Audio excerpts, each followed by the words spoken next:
j'ai appris qu'on ne peut pas résoudre des problèmes sociaux juste avec des bonnes intentions, que ça va bien plus profondément que ça.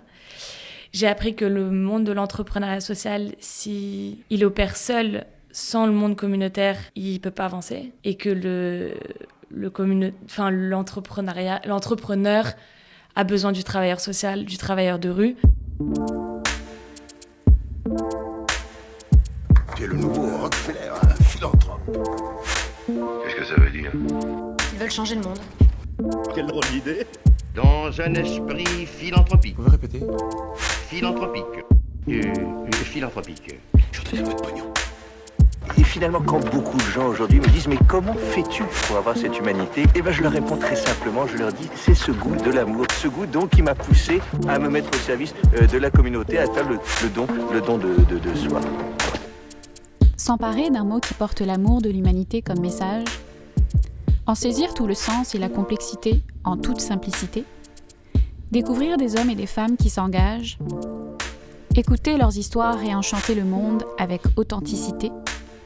Bienvenue dans Philanthropio, le premier podcast francophone qui raconte la philanthropie et dans lequel je vais à la rencontre de ceux qui la font.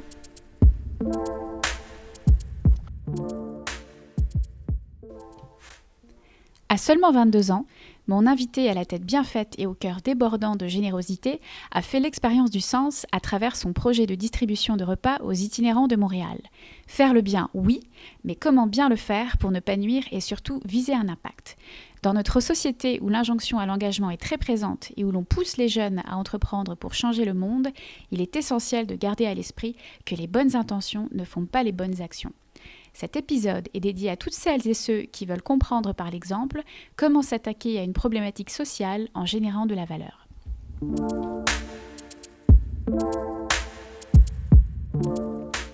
Je m'appelle Charlène Petit et aujourd'hui, je reçois Clara de Richouts, la fondatrice de Faisant pour deux. Clara de Richouts, bonjour. Bonjour. Merci beaucoup d'avoir accepté mon invitation. Plaisir. Alors, je vais te présenter rapidement. Tu as été diplômée en 2018 d'un bachelor en management obtenu à l'Université Concordia. Tu as été impliquée dans différentes organisations pendant tes études comme la Business Families Foundation, le Musée des Beaux-Arts de Montréal, le Cirque du Soleil ou encore C2 Montréal. Ça va, il y a pire comme jobine.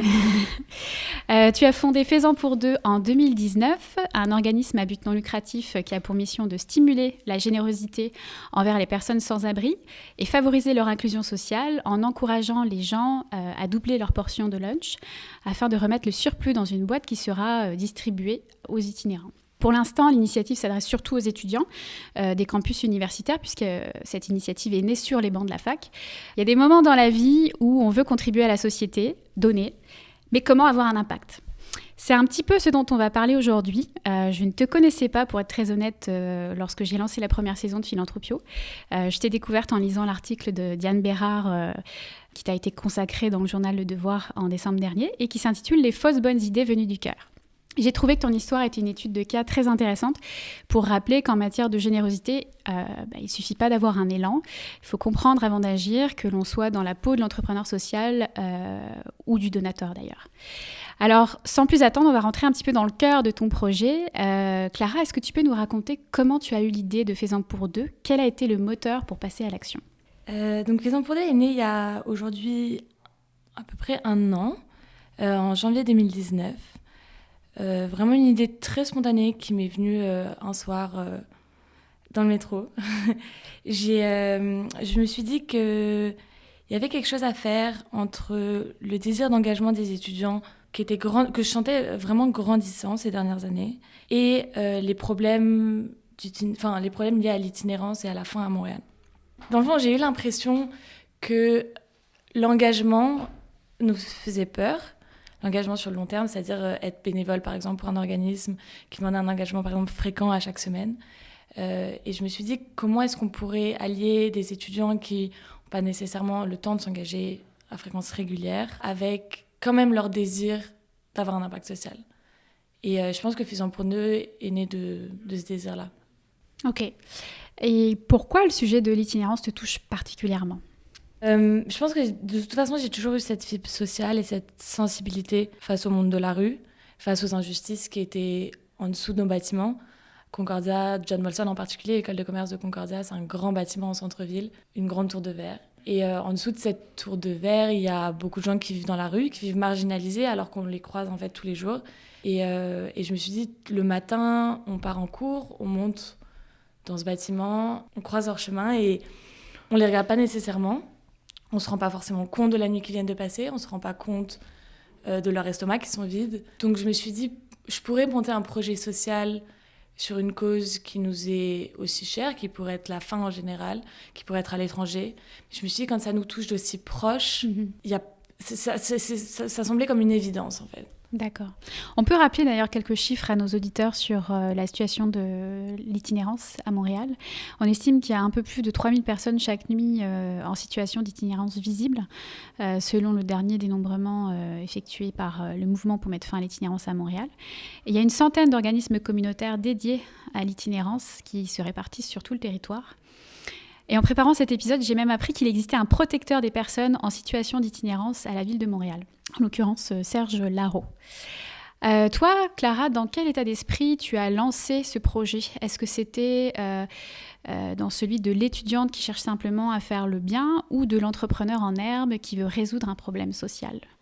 On s'entend que Faisant pour deux, il ne répondait pas à un besoin qui était criant, dans le sens où un étudiant aujourd'hui à Montréal, surtout à Montréal, en région, ça serait peut-être différent. À Montréal, un étudiant qui veut s'engager socialement, il peut. C'est quelqu'un qui veut prendre les devants et qui veut se dire je m'engage à chaque semaine pour un organisme. Il en trouve un facilement. Il y a beaucoup d'organismes qui cherchent des bénévoles, etc.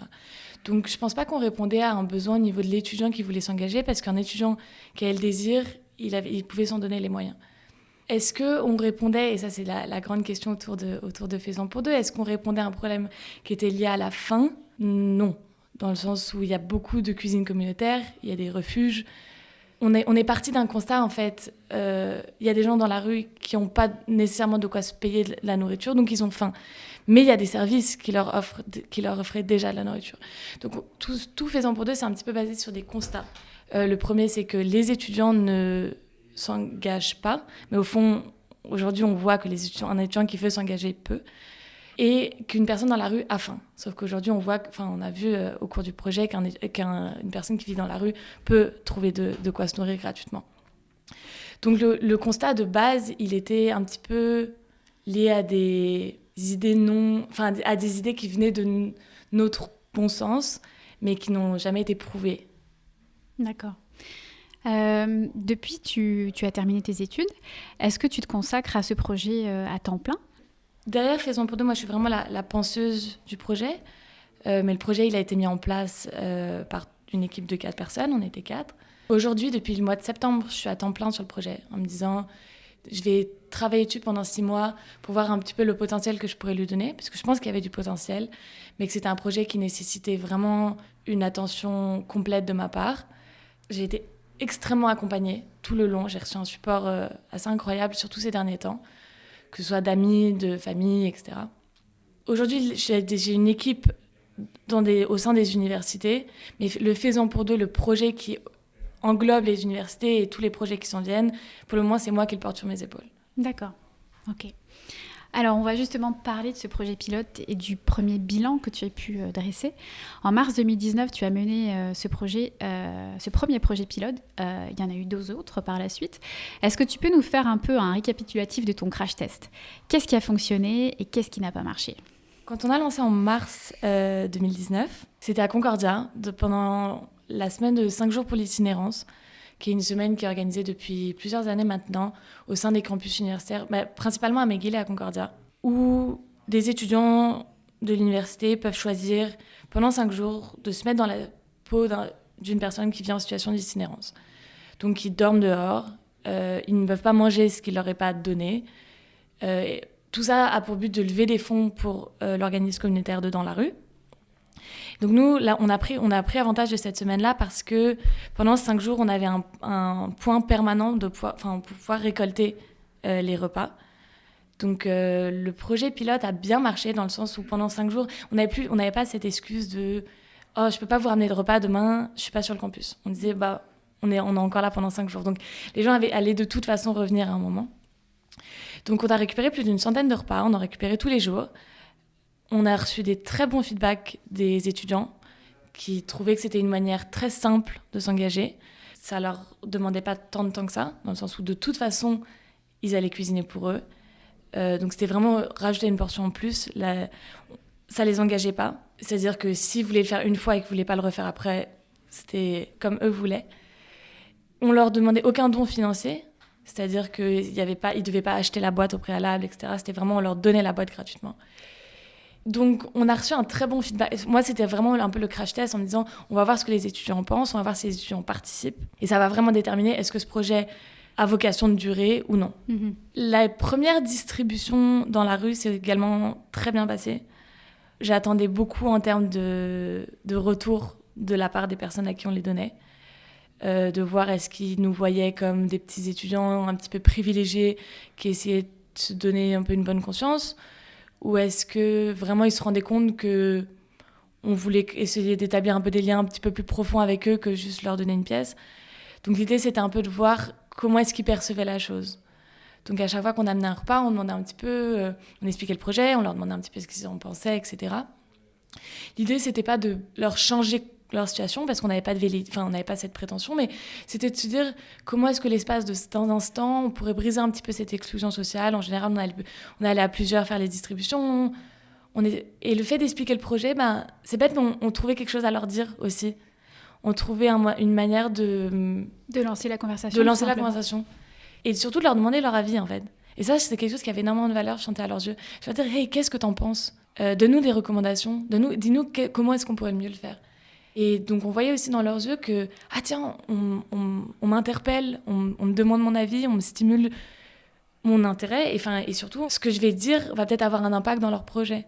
Et donc, on les rendait un petit peu acteurs. Donc, on essayait de rendre les étudiants acteurs en les faisant cuisiner, donc les rendre un petit peu acteurs à la lutte contre l'itinérance, même si on s'entend que tout ça, c'est mitigé, on ne lutte pas à proprement parler, mais on leur donne quand même un rôle. Et la personne qui était bénéficiaire, on essaie aussi de lui demander de nous faire avancer, d'une certaine manière. Et quelles ont été les réponses, justement ? En général, elles ont été très positives. Elles ont été très positives parce que, déjà, de la nourriture, elle était jamais refusée. Donc, de base, on amenait quelque chose qui leur faisait plaisir. On a offert aussi une diversité alimentaire qui était assez agréable pour eux, dans le sens où on arrivait tout le temps en prétendant qu'on était un peu le restaurant à la carte. Donc, c'était ce soir, vous pouvez avoir des lasagnes, vous pouvez avoir du risotto, vous pouvez avoir des pâtes au pesto. Et donc, on leur offrait un peu cette diversité alimentaire qui était assez agréable. Donc, les réponses étaient très positives. Alors, combien de lunch avez-vous distribué en tout ? Combien d'itinérants ont bénéficié de vos boîtes à lunch au cours de ces plusieurs projets pilotes ? Donc là, en un an, on est à peu près à plus de 750 repas. Quand même. Mmh. Donc on s'entend qu'en termes quantitatifs, c'est peut-être ce qu'une cuisine communautaire va distribuer en un soir. Collecté sur 3 campus universitaires ? Oui. Donc on le rappelle, il y a McGill, il y a Concordia et l'Université de Montréal. Et combien de bénévoles sont associés à ce projet ? En moyenne, quand on fait nos distributions aux étudiants, c'est-à-dire qu'on amène les boîtes vides dans les cafétérias, on est à peu près 5-7 à chaque fois. Et les distributions dans la rue, on est 3-4. Donc par distribution, on va engager à peu près une quinzaine d'étudiants. Donc ça, c'est seulement les étudiants qui aident dans les opérations de Faisons pour deux. Mm-hmm. Et après, à chaque fois, dépendamment du nombre de repas qu'on reçoit, mais il va y avoir 30 étudiants qui vont avoir cuisiné pour deux ou 50 étudiants qui vont avoir cuisiné pour deux. Ça varie quand même beaucoup. Est-ce que justement, l'étudiant qui va cuisiner pour deux, tu le comptabilises comme un bénévole ou Je le considère comme un participant à part entière du projet, dans le sens où les taux de conversion de Faisons pour deux varient énormément. C'est-à-dire que parfois, on va distribuer 50 boîtes à des étudiants, mais il va y en avoir que 25 qui vont revenir. Mm-hmm. Admettons, on va avoir un taux de conversion de 50%, on va partir de ce principe. Ces 25 étudiants qui vont avoir été au bout du processus, qui vont avoir ramené la boîte chez eux, qui vont l'avoir remplie, qui vont avoir pris la peine le lendemain matin en partant en cours de nous la ramener sur le campus. Je ne sais pas si je le considère comme un bénévole, mais je le considère comme un membre de notre communauté, un petit peu étudiant, enfin la communauté de Faisons pour deux. Et je pense qu'il a sa place, surtout ces derniers temps, quand on essaye de vraiment lier des liens avec eux. Mm-hmm. On vient de commencer, là, ces derniers temps, quelque chose d'un petit peu nouveau, c'est-à-dire qu'à chaque fois qu'on donne une boîte à quelqu'un en lui disant « remplis-la et ramène-la demain », on prend ses contacts. Pour pouvoir traquer un peu la récurrence aussi. Exactement. Mm-hmm. Et pour pouvoir aussi le stimuler un peu la veille en disant « Hey, oublie pas, tu reviens demain ». et tu nous ramènes la boîte. On va être à tel endroit, on t'attend.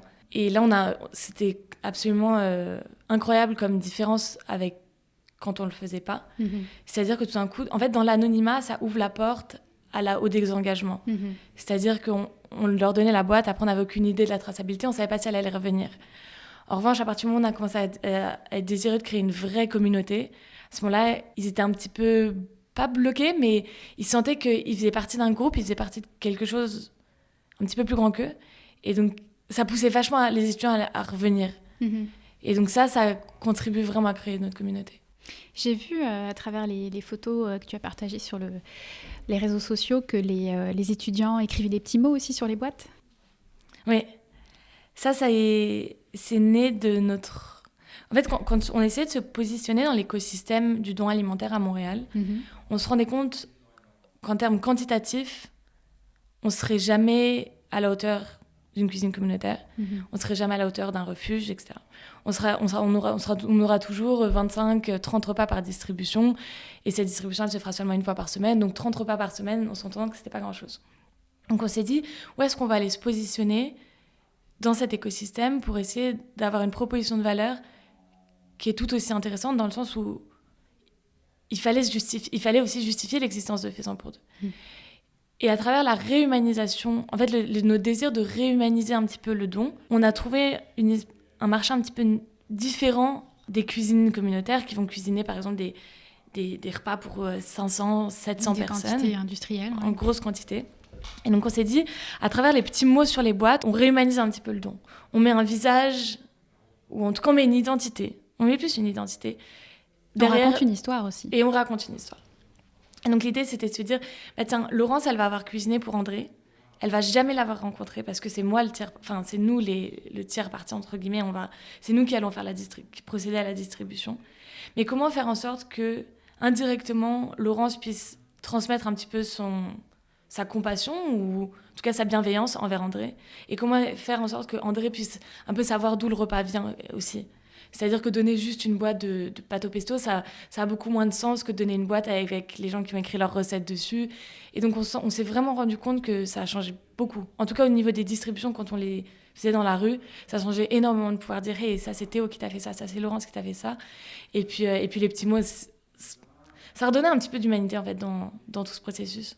Comment tu t'assures de la salubrité des aliments qui composent les repas ? Est-ce que c'est une question que tu t'es posée Je pense que c'est la première question que je me suis posée, en me disant, on est en Amérique du Nord, donc, quoi que ça aurait pu être partout, mais en particulier ici, la salubrité alimentaire, c'est un facteur essentiel dans la distribution de nourriture. Enfin, c'est même l'essence même du projet, c'est-à-dire c'était de se dire, Faisons pour deux, ça a un modèle qui n'a pas encore été très vu à Montréal, l'idée de faire cuisiner les gens chez eux, de particulier à particulier en fait. Donc c'était très compliqué pour moi de savoir comment est-ce que le MAPAC et comment le ministère qui s'occupait de la salubrité allait réagir face à ce projet. Donc je suis allée voir la clinique légale de Concordia, c'est des avocats qui font des gens qui étudient en droit, qui donnent des conseils un peu pro bono comme ça à des petites structures comme la mienne. Et on a fait beaucoup de recherches face à moi, ma responsabilité face au contenu des boîtes, et face au fait que peut-être que le projet allait pouvoir être shut down assez rapidement à cause de ça, justement.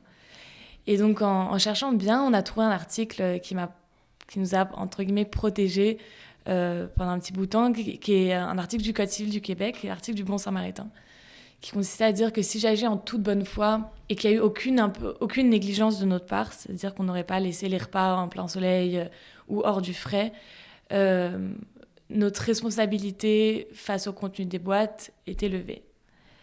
En revanche, ça marche plus si on le fait à fréquence unique, c'est-à-dire vraiment de temps en temps. À partir du moment où ça s'inscrit dans la durée, ça marche plus très bien. La salubrité alimentaire, c'est vraiment la raison pour laquelle Faisons pour deux ne pourra jamais être un projet à très grande échelle.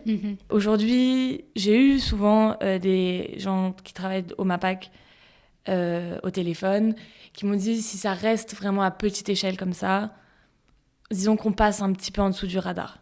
Quand je rêvais de Faisons pour deux dans toutes les universités, dans les cégeps, quand je rêvais de Faisons pour deux à Toronto, à Ottawa, quand vraiment je voyais le projet très grand, je me disais que ça allait être quelque chose sur lequel j'allais devoir me focaliser vraiment. Et j'ai assez vite compris, c'était pas une désillusion, mais c'était plutôt une rationalisation du projet en se disant, bon, bah voilà, c'est un projet qui n'a pas vocation à grossir à cause de ça. On ne pourra jamais commencer à aller partout dans les rues de Montréal avec des repas qui ont été cuisinés chez des particuliers dans des cuisines non certifiées. C'est juste pas possible. Parce qu'au-delà du fait que pour y avoir de négligence de notre part, on n'a aussi aucune traçabilité si les personnes, elles n'ont pas laissé de la viande hors du frais pendant longtemps, etc. Donc nous, on a toute la traçabilité sur le fait qu'on maintient une chaîne du froid, on distribue les repas dans les 4 heures max, et pendant ces 4 heures-là, ils sont conservés dans des sacs isothermes, etc. Toute la traçabilité de notre côté, elle est faisable, on peut voir s'il y a eu une négligence de notre part, mais il y a toute une part d'inconnu dans ce qui a été fait en amont. Alors, tu as beaucoup remis en question ton impact, notamment parce que la personne qui prépare le lunch ne rencontre jamais la personne qui le reçoit. Tu réponds à un besoin physiologique des personnes en situation d'itinérance, qui est celui de manger, mais il manque la rencontre, le partage. En même temps, les enjeux associés à l'itinérance sont très complexes, multifactoriels.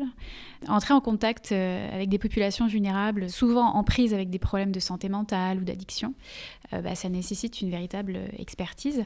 Aujourd'hui, tu en es où dans ton why ? Je dirais que pendant les 6 premiers mois de Faisant pour deux, le why, il existait à peine. C'est-à-dire qu'on le faisait, on ne savait pas très bien pourquoi, mais on avait des bons retours d'étudiants et des bons retours de personnes dans la rue, ça nous suffisait.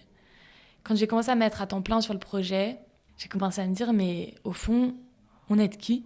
L'étudiant, il n'est pas plus sensible aux enjeux de l'itinérance, déjà parce qu'il ne les connaît pas plus. La personne dans la rue, elle ne se sent pas plus en union avec nous, avec le monde étudiant.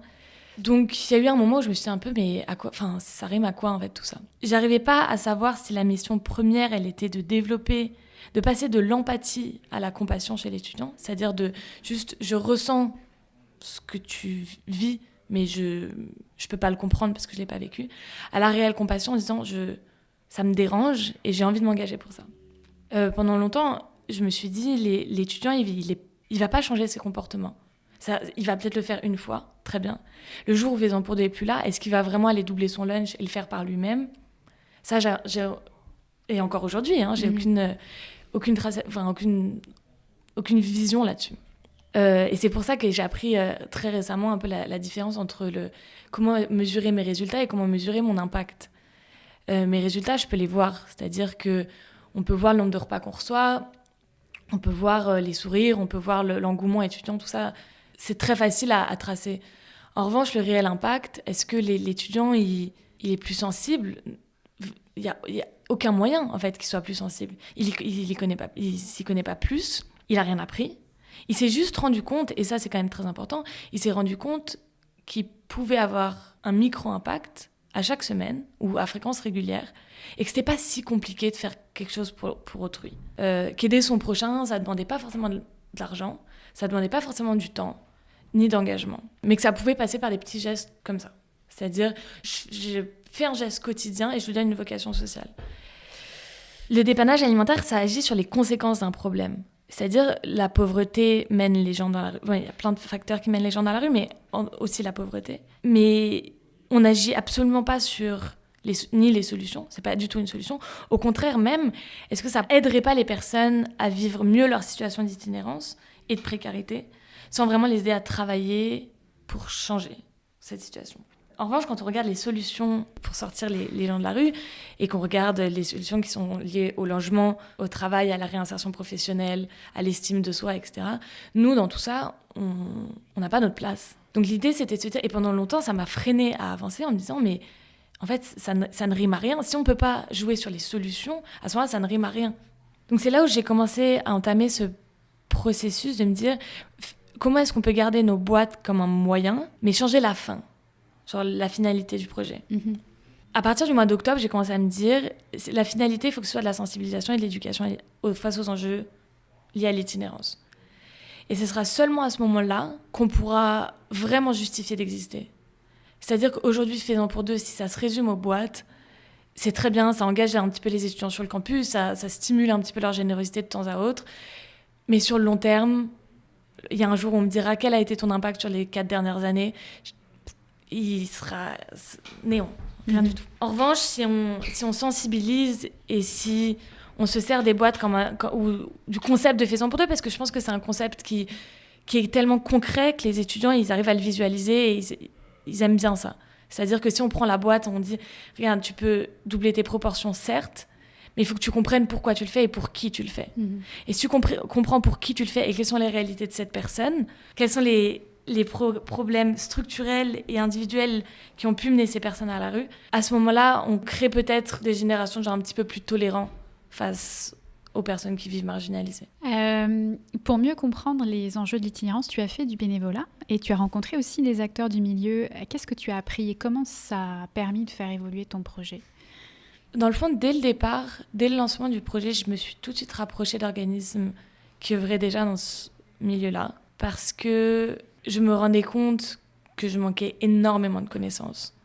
Je crois que j'ai toujours été assez alerte face à ça, face au fait qu'on ne pouvait pas partir un projet complètement dans un domaine qui nous était complètement étranger. Donc je me suis rapprochée assez vite d'organismes communautaires, en tout cas je les ai contactés, que ce soit le Refuge des Jeunes, le Centropole, etc., pour essayer de comprendre un petit peu comment est-ce qu'on pourrait collaborer avec eux. Ce que je me suis assez vite fait dire, c'est que, et encore une fois c'est lié aux enjeux de la salubrité alimentaire, c'est que mon organisme, il ne pouvait pas être absorbé par un autre organisme. Au début, je pensais un petit peu essayer d'aller développer le concept, mais ensuite le merge, l'intégrer à la mission d'un organisme. À la mission d'un organisme. Mais l'essence même de Faisons pour deux, qui consiste à avoir des repas qui sont cuisinés chez les gens, ça faisait un peu peur à tout le monde. Dire que non, nous on a une cuisine communautaire, on a une cuisine, je veux dire, plutôt certifiée, on ne pouvait pas arriver avec nos boîtes, etc. Donc, les organismes, j'ai plus discuté avec eux du concept, mais j'ai jamais pu vraiment m'appuyer sur eux et j'ai jamais pu vraiment aller exploiter leurs ressources. En revanche, j'ai beaucoup exploité les conseils de gens qui travaillaient dans le milieu. J'ai appris beaucoup de choses sur l'itinérance, énormément de choses, surtout là, ces quelques derniers mois. J'ai appris qu'on ne peut pas résoudre des problèmes sociaux juste avec des bonnes intentions, que ça va bien plus profondément que ça. J'ai appris que le monde de l'entrepreneuriat social, s'il opère seul, sans le monde communautaire, il ne peut pas avancer. Et que l'entrepreneur a besoin du travailleur social, du travailleur de rue, parce que l'entrepreneur, il sait peut-être gérer des budgets, il est peut-être très connecté au monde étudiant, il sait peut-être très bien promouvoir son projet sur les réseaux sociaux, etc. Ouais, il a une idée, il va la scaler, mais par contre, il n'a aucune réalité du terrain. Exactement. Donc, les acteurs du milieu m'ont vraiment aidé à de temps en temps me dire « Hey, t'es pas une social business, t'as pas vocation à générer des revenus, t'as pas vocation à rentrer dans des incubateurs ou à aller te mettre dans des projets d'innovation sociale et de changement social, etc. Reviens un petit peu. » Ils m'ont vraiment aidé à aussi revenir à qui étaient les bénéficiaires des boîtes en disant « Regarde, ces gens-là, ils ont besoin d'une aide qui est bien plus grande que celle que tu peux leur donner.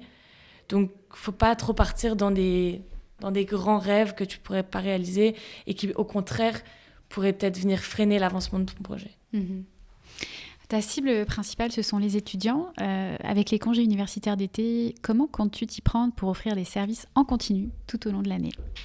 L'été passé, après 4 mois d'opération avec Faisons pour deux, on avait décidé de commencer un programme donc corporatif, aller dans les entreprises et proposer exactement la même chose qu'on proposait dans les campus universitaires.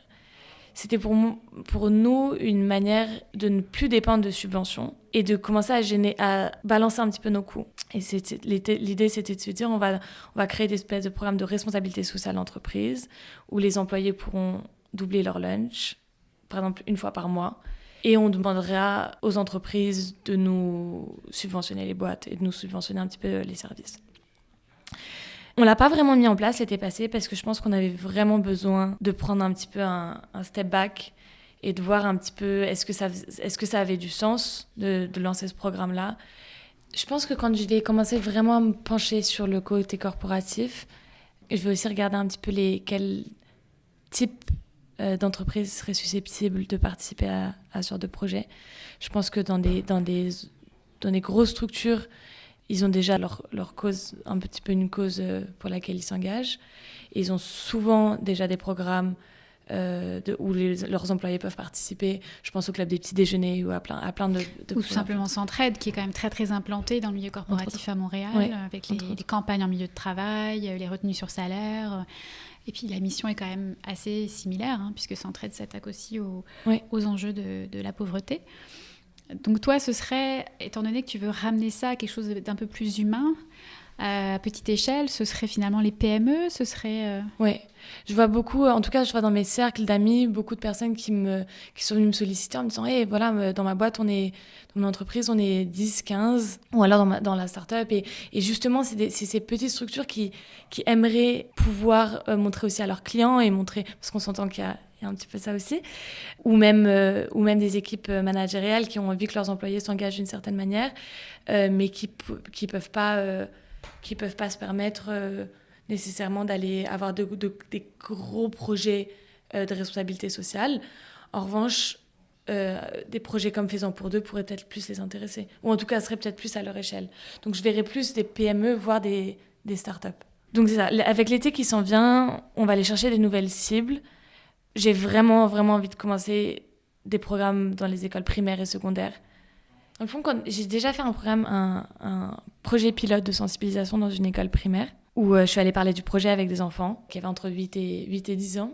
Et c'est ça qui a vraiment aussi stimulé mon intérêt à aller chercher une cible un petit peu plus jeune que les étudiants à l'université.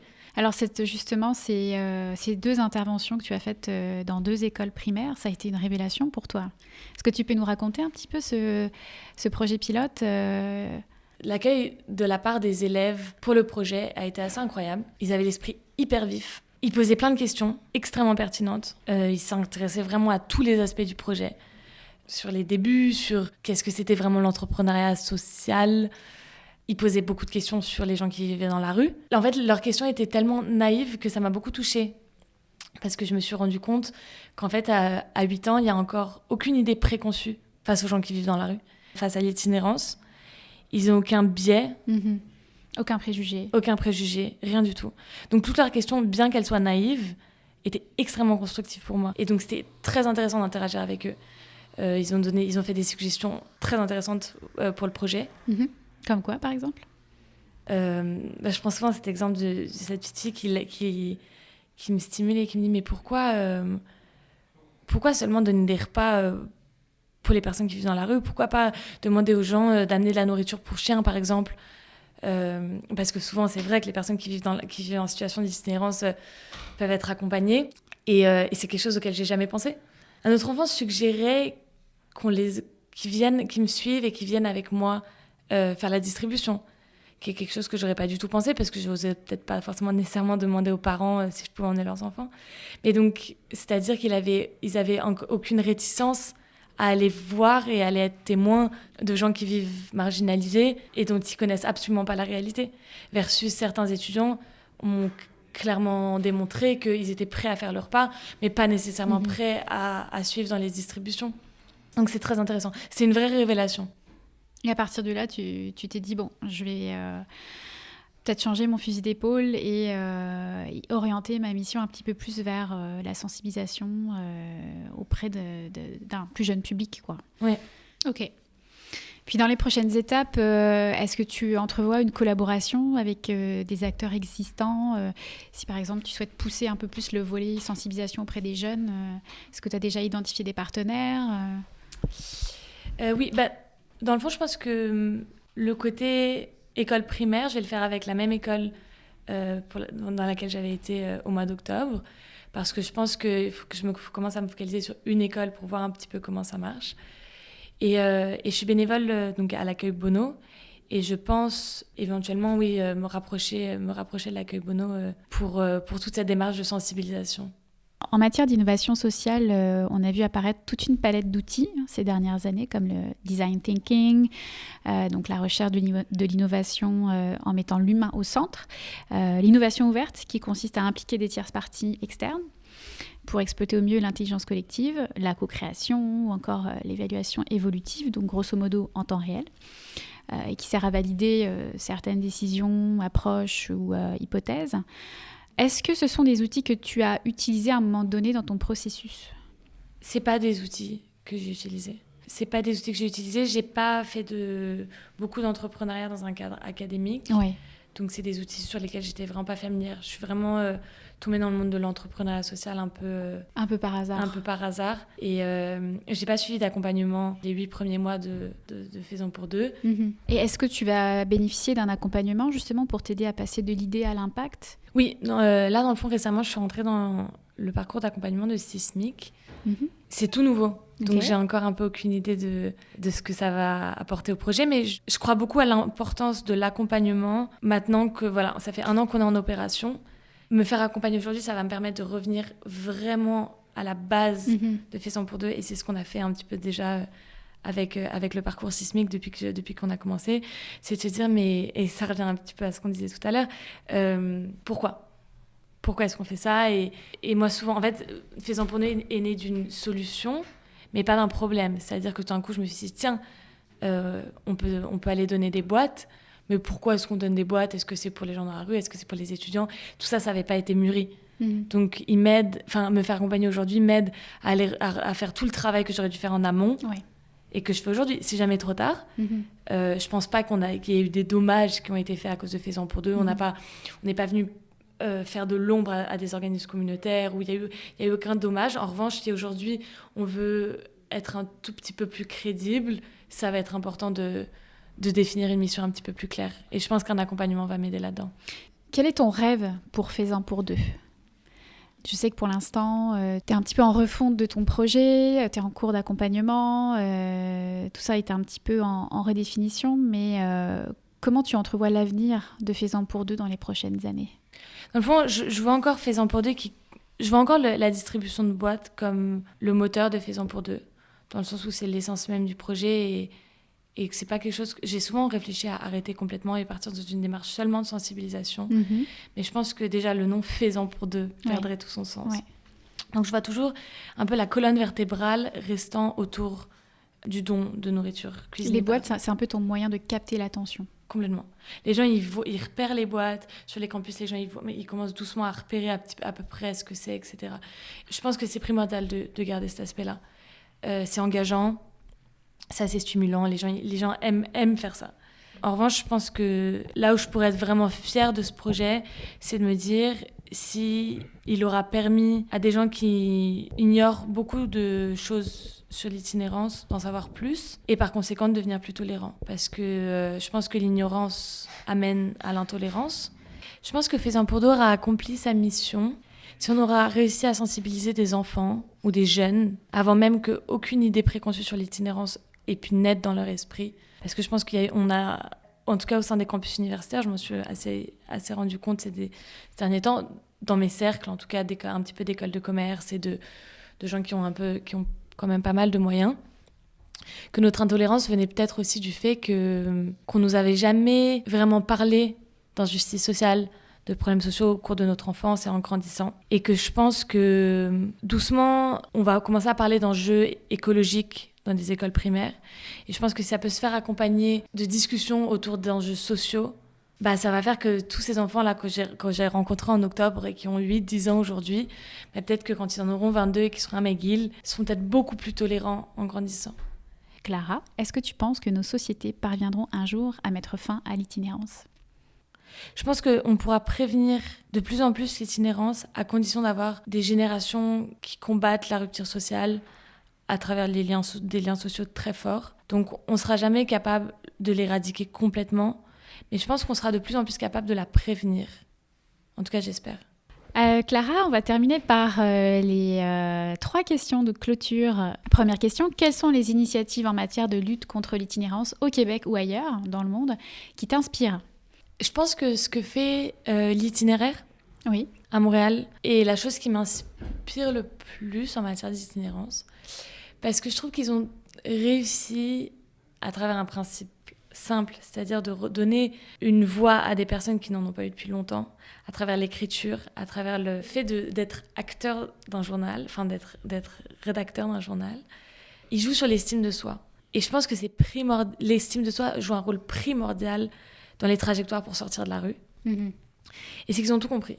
Je trouve ça complètement fou comme concept, de se dire, il leur redonne déjà un emploi, enfin une activité d'une certaine manière, il leur redonne une identité, c'est telle personne qui a écrit tel article. Une source de revenus régulière. Une source de revenus. Et une confiance, et regagner confiance en soi. Et je pense que l'estime de soi joue énormément dans la réintégration dans la société. Ouais. Pour ma part, il y a le Carillon en France. Je ne sais pas si tu connais cette initiative. C'est un réseau solidaire de commerçants et de particuliers qui sont prêts à rendre service aux personnes de la rue. Et les commerçants affichent un logo clairement identifiable sur leur devanture et les services qu'ils sont prêts à offrir au moyen de pictogrammes.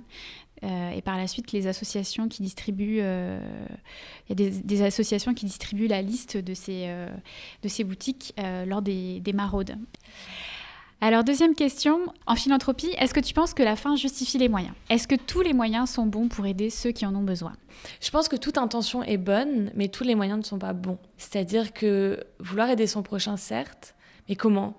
Je pense que certains projets peuvent avoir une très bonne intention et on peut penser aux Tom Shoes de ce monde dont l'intention va être très bonne. Ouais. C'est le buy one, give one. Buy one, give one. On achète une paire de chaussures, on envoie l'autre en Afrique, donc ou dans un pays émergent. L'intention, bien sûr qu'elle est bonne. Le moyen, il est dévastateur. On vient briser des commerces entiers de vendeurs de chaussures autour des endroits où c'est distribué.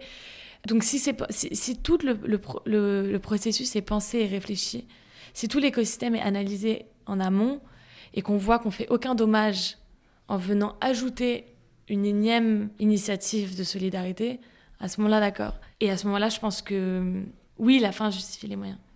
En revanche, je pense qu'à vouloir faire du bien, à vouloir trop faire du bien parfois, il faut faire un petit peu attention aux conséquences de toutes bonnes intentions. Et surtout, je me rends compte au niveau du communautaire et de l'entrepreneuriat, l'entrepreneuriat, s'il n'est pas bien réfléchi, peut prendre peut-être un tout petit peu trop d'ampleur, ou il peut prendre empiéter un petit peu sur le monde du communautaire. Et si les deux avancent pas ensemble, ou si l'un ne vient pas aider l'autre, ça peut... Le projet n'est pas viable à long terme. Non. Ouais. Si tu devais participer à la rédaction du dictionnaire amoureux de la philanthropie, quels mots devraient y figurer selon toi ? Alors, je le rappelle pour nos auditeurs, le dictionnaire amoureux, c'est un ouvrage qui prend la forme d'un dictionnaire, mais qui n'a pas vocation à être de nature encyclopédique, mais plutôt un essai à caractère subjectif.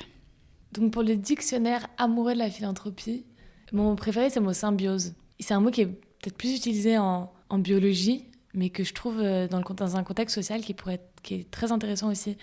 La définition un petit peu académique de la symbiose, ce serait l'association étroite entre deux organismes vivants. Mais c'est une relation qui est mutuellement bénéfique. Et un organisme sans l'autre ne peut pas survivre. C'est-à-dire que l'un est indispensable à la survie de l'autre. Et donc ça marche beaucoup avec les champignons ou les micro-organismes.